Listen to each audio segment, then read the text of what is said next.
Welcome to The Difference Engine, the show for founders, funders, and the category curious. Don't confuse size, don't confuse valuation with category leadership. I'm not the only person frustrated by this. You disagree with my analysis. I do. You either acquire or you are acquired. Imitation is the sincerest form of flattery, and it's proof that you're winning the argument. We all know history is written by the winners. Okay, what have we got today? We'll be predicting Google's next big pivot and asking what the exodus of US VCs from Europe means for tech in the UK and on the continent. We'll also be teaching what exactly a FroTo is and how to explain category to your team. But first of all, knock knock. Who's that? It's the sub-postmasters, and they're not happy. All right, the topic of the hour, the post office scandal brought to our attention by the excellent ITV drama, and now making everybody hot under the collar. But what are the category lessons? What are the lessons for the UK from this, which has been described as the largest miscarriage of justice in UK history and has made front page news? The somewhat racistly called Project Sushi, which is Whitehall, meaning the UK government's attempt to keep the supplier Fujitsu out of government contracts.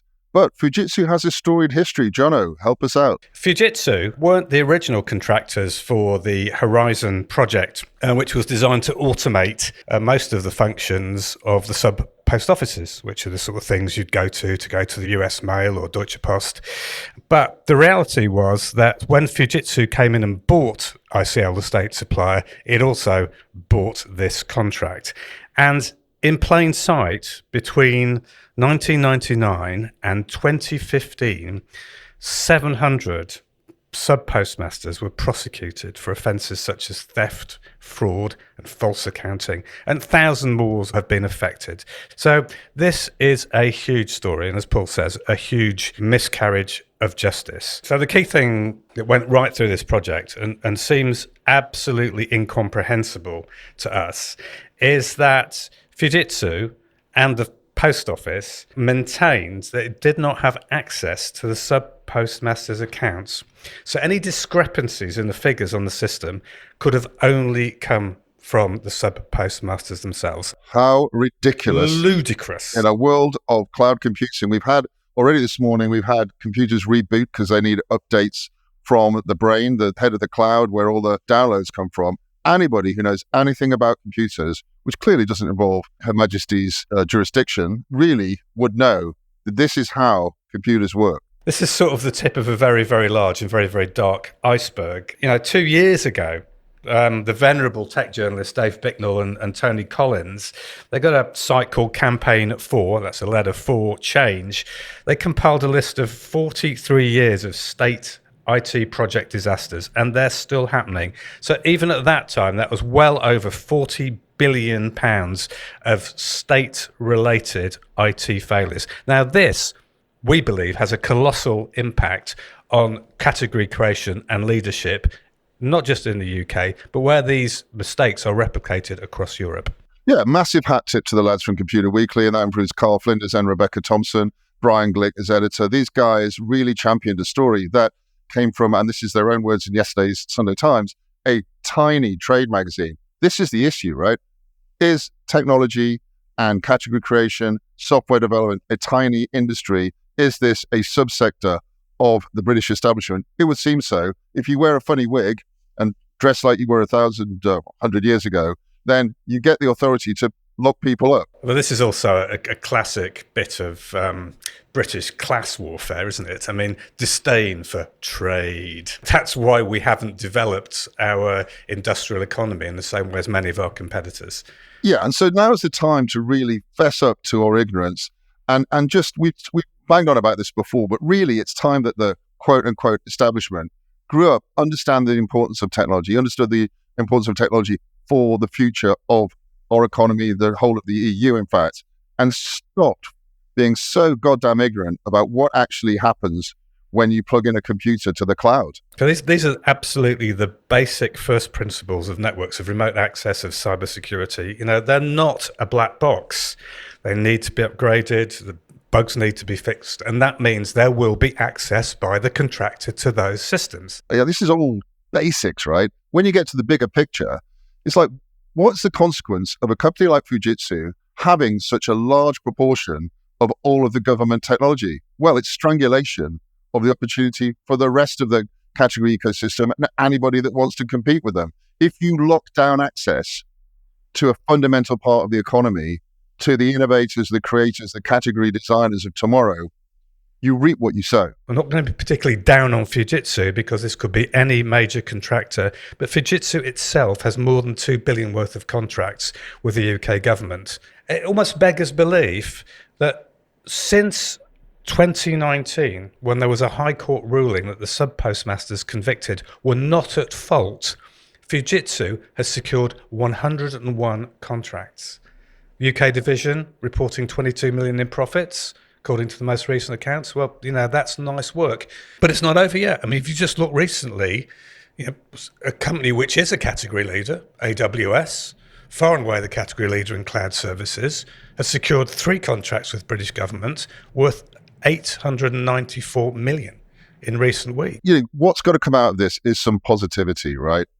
And you see things like the G Cloud, which is the government's much vaunted attempt to open up government procurement to other smaller suppliers. This is the sort of initiative that needs to be encouraged. If we don't stop giving contracts to those folks, we can never hope to nurture the category leaders of tomorrow. Absolutely correct, Paul.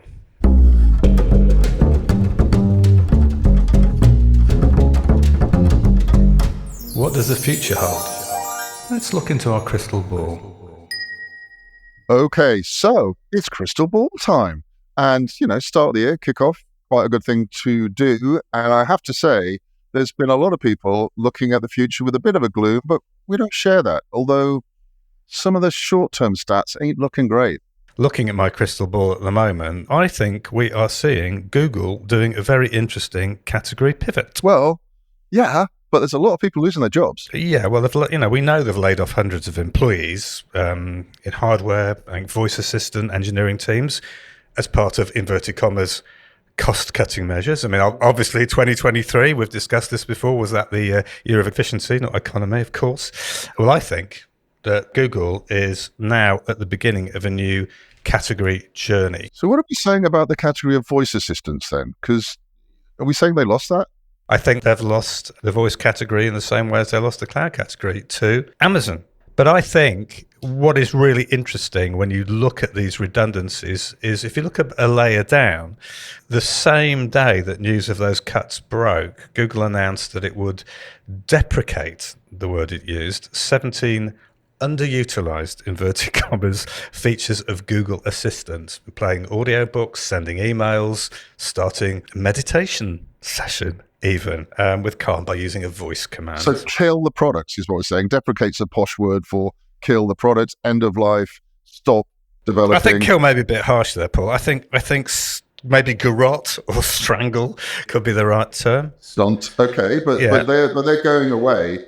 And are they retiring from the game, or are they living to fight another day? No, I think, again, they may prove to be very smart. And I think they are definitely living to fight another day. They're basically giving away the voice assistant market to the winner in this case. But I think what they're doing is integrating Assistant as an ingredient in their GI platform, Bard. Yes, so Bard is pretty damn good, it has to be said. And the race is for sure on. So there's a million AI companies that are popping out there at the moment, but the big players are really making their moves. Microsoft Copilot, Google Bard, Claude, etc., etc. Yeah, everybody's going for this. But I think this is a classic pivot. So it's a classic move. It's a move. It's realised that it's failed to achieve leadership in the current category, and it's rethinking its approach. And it's doing the classic thing you do when you create a new category.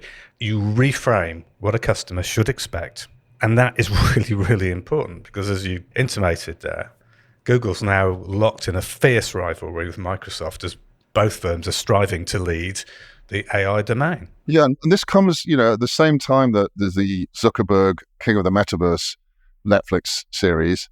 Apple's finally made its spatial computing, now there's a category, its spatial computing category come to life by actually giving people the ability to buy the goggles, much derided as they were. So it is all still to play for. Yeah, I think so. I think the thing we have to realise, and everybody else has to realise if they're going to try and either gain or maintain category leadership, is that if you're going to pivot, you can include technology from a previous category, but at best it can only be an ingredient of this new paradigm you're trying to push. We think the new category is emerging. Certainly, there's a lot of players fighting for dominance, and we like what we're seeing from Apple and others. It's almost like a collateral damage of category creation. But I think in the crystal ball, we'll see a lot of integration of existing technologies as ingredients in new AI-driven categories.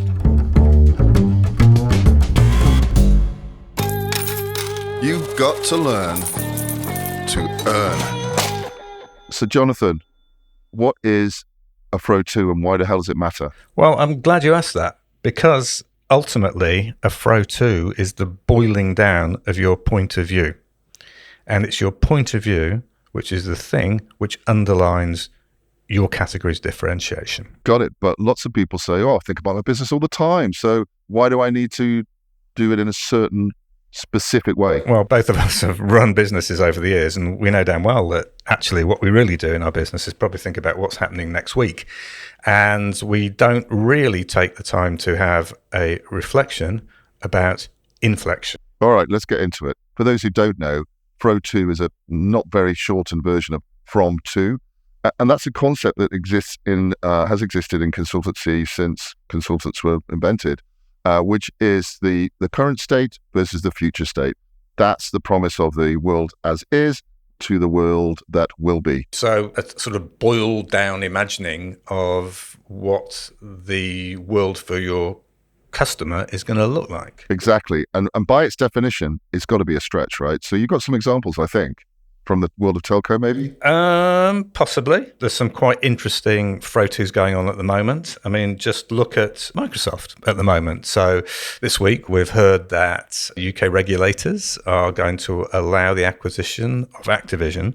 So that essentially, almost at a stroke, takes Microsoft from a supplier of hardware gaming platforms to a complete games developer and publisher, which is a massive from to. And they wanted this so much. Their compelling vision, the two of the FroTo, the two for them to be this games publisher, games studio, and games platform was so compelling that they gave away 15 years of potentially monopolistic earnings to a direct rival in the shape of Ubisoft. That is strategy. And, we constantly go on that category is strategy, and that's absolutely strategy. So another, I think, beautiful FroTo is if you consider the history of Amazon. They have gone from a disruptive online bookseller, which was a pretty amazing thing to do in the first place, to becoming the world's most successful cloud service. So if you think about the impact that has changed on their customers, that's a huge change from dealing with a particular problem for largely the consumer, i.e. you can get books delivered at discount in the biggest bookstore you've ever been in, to we're going to entirely support your corporate mission with a computing platform. And then, of course, these corporations we're talking about, they have several lines of business, but we're just using these as illustrations. The one that goes the other way from Microsoft, which started very wedded to the hardware platform and has ended up in a software games publishing software platform move, is the move with Google. So Google obviously was an academic search engine, drove a lot of additional businesses in terms of office productivity, the GDoc suite, et cetera. But it also has gone from all of that to being quite a significant player in hardware. So whilst Microsoft's gone sort of from hardware wedded to software, Google's got software nailed. It's now got the Pixel phone, which is a very decent phone, I'm told. Very hard to get a fanboy like me off of the Apple, but Pixel's a fine phone. And the Chromebook is an amazing product as well. So they've actually moved more towards hardware. That's their FroTo. Okay, so what do we think are the pro tips we'd give to anybody who's trying to imagine the future? It's only fair that we share some of those. So when we do FroTos, we go absolutely bananas. We might have 100 FroTos. We might have 50 FroTos. And you want to really brainstorm those FroTos and then come back to them and whittle those down to probably about a dozen? Well, one of the things is you have to imagine what the world would be like for your customer in at least 18 months' time.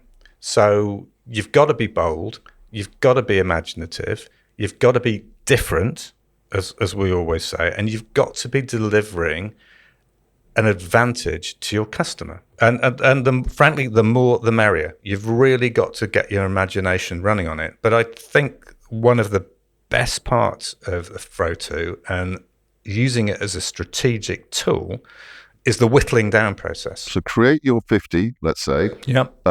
Stop. Yep. Sleep.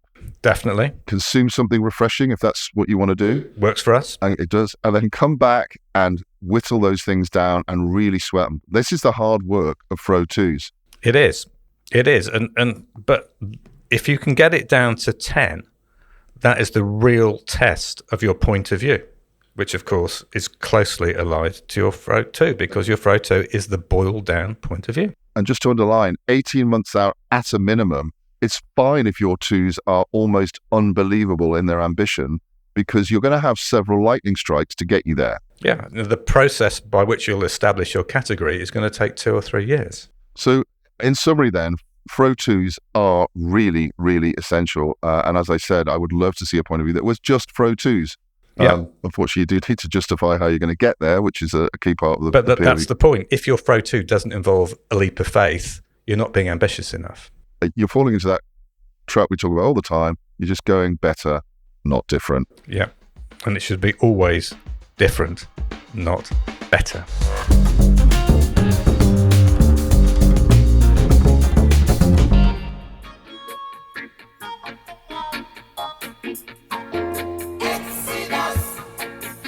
So, Paul, we're seeing a few American VCs heading down the A4 here with their bags packed, Heathrow Airport, going back to the States. Widely reported, there's been a couple of big names. Coach is one. So it's sort of really easy to think that as the tech market turns down, the financiers vacate Europe. You know, we saw that around the turn of the century, and we have to ask ourselves, is history repeating itself? Well, maybe it is, but as we said earlier, we'd like to be a little bit positive about this. This could be creative destruction, as some people leave and other people replace them.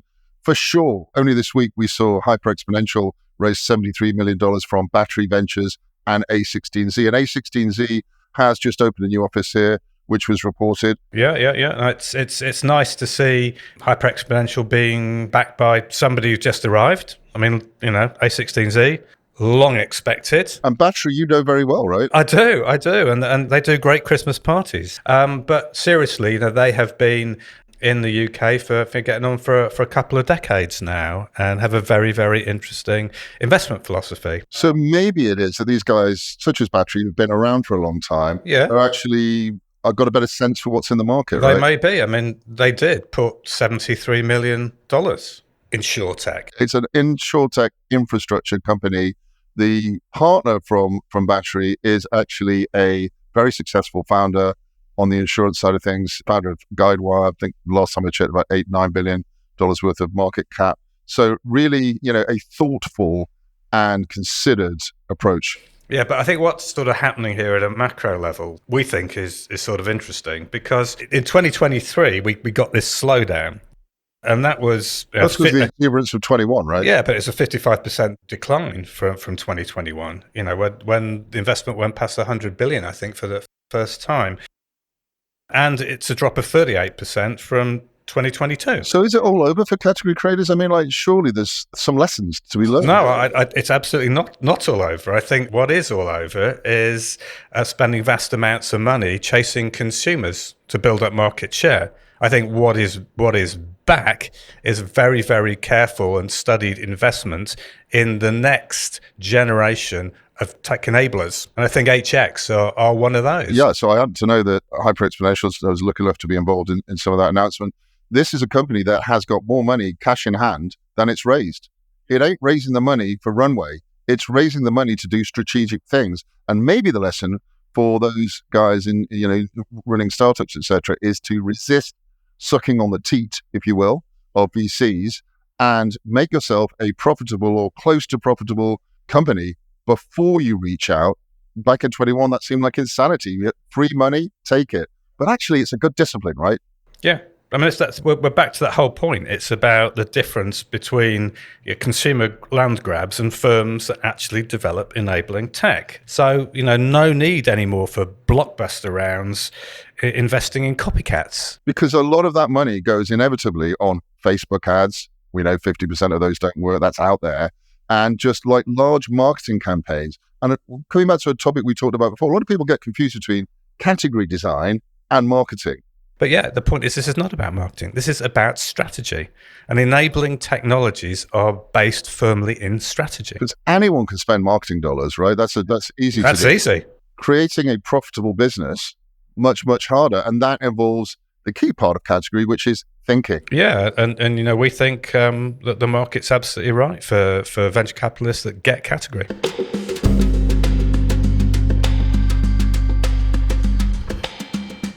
Now then, Professor Simnett, what are we going to learn so we can earn? Well, I thought today we'd think about how to keep your team with you on the category journey. It's always a good idea to have your team with you, particularly on a category journey, which is going to take a number of years. And is it likely that they wouldn't be with you? It could be. I mean, we've talked before about getting board alignment on the category journey with clear roles established within that top level leadership team. But the reality is everybody's got a role to play in the category journey. And it's essential that your entire company is on board from the beginning. The next to worst thing that you can do as a leadership team is assume that your employees will understand why you're embarking on a category journey. We said this before, but if you've made your living as a salesperson selling, product A, finding out that product A is part of a bigger picture category can be a bit of a bummer. Well, that's sort of interesting because I would contest that the worst thing you can do is believe that your sales team and anybody else on your team will instantly agree with you that your beautifully honed strategic plan is a good idea and will want to commit wholeheartedly. So this is where you step out of your if you like, your strategic role and realize that at a tactical level, you need to sell that communication, sell that vision. And on the category journey, you have to balance internal and external communications. They are going to peak at different times, but they're both absolutely essential. I think the other thing which you need to be aware of is that don't expect that you're going to get quick and clear feedback on the initiative from your team. They'll probably just be looking at you with their mouths open. Understandable, right? People absorb information in different ways. Some people are very visual, some people very verbal, some people very analytical. Almost anybody needs they need a minute. Yeah, to sure. Just check this stuff out. It's going to take time. And ultimately, you're going to need to really extract from people what their real feedback is. They have to trust you that they can give you full, honest feedback. Right. So let's get to the tips. I think there are about 5 things you need to bear in mind. So my first one would be, you've got to understand there has to be a communications plan in place from the outset. So number 1, realize that it's not about you, the board, deciding to go on the category journey, holding your category flag and running with it and looking behind you and realizing there's nobody there. And this often is an issue, right? Because, it's great putting together a strike plan and then you say, well, we got to do an internal strike. We got to tell everybody what's coming. And sometimes those charging ahead, the strike team go, shit, yeah, that's actually quite a good idea. So inserting that little stage and allowing people a little bit of time to absorb it is something that's often forgotten. It is. And I think you've got to assemble a small strike team to work with the board leaders. Now, why small? Well, 1, because it's about confidentiality. You don't want this strategic plan and strategic movement to leak out to your competitors. And just to be clear, the reason is, what will the competitors do? They will try and copy you, or they will actively get into the marketplace to rubbish you or get ahead of you. So a small team, keep it quiet until you don't need to keep it quiet. But also move fast. And that's the other benefit of a small team. Yes. So once you've got that together, you need to brief the company just before a public strike, and that's about maintaining impact and the briefing should come from the CEO. We keep going back to this. This is about really effective leadership. I mean, yes, but tell me what happens if it doesn't come from the CEO. But nobody takes it so seriously. It becomes a marketing thing. You delegate this down, the company doesn't come from the top. People call it marketing. And trust me, they don't mean that in a good way. No, they don't. They don't. So, if you're going to be a CEO, if you're going to lead it, if you're going to make sure people understand this is not marketing, this is strategy, you need to be open and you need to do the ask me anything approach. Because when you do that, all excuses for negativity disappear. Ask me anything internally is perfect because it preempts the inevitable questions that come once you strike. This gives you the opportunity to monitor and engage with the Zs or the Zs as we call them. And these are the people who are going to be negative about what you're doing. Now, clearly the preference should be to bring them on board. But if you have Zs or Zs, over time, you may have to have a conversation, which is, are you with us on this journey or would you be better off working somewhere else?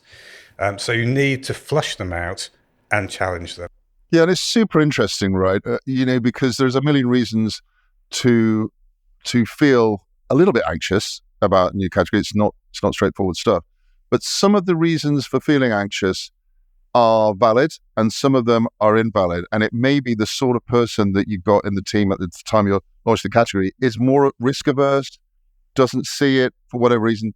Kindest, best thing for both parties is to part ways. The last of the Fab Five here is that you need to report back your successes and the challenges of the first strike. And once you've done the first strike, as Pat Morrissey, who's recent episode, CCO of Harview, pointed out, you need to keep going. So what's the thing you do after strike one? You go on to strike two and you drive it forward. Yeah, and I think this is a classic thing that you can get wrong all the time. Yeah, we've done our strike, we're done, we have launched the category. Well, have you done it successfully? Have you checked back? What's the next stage? Always plan ahead. You want a couple of strikes a year if you can. One is, the bare minimum.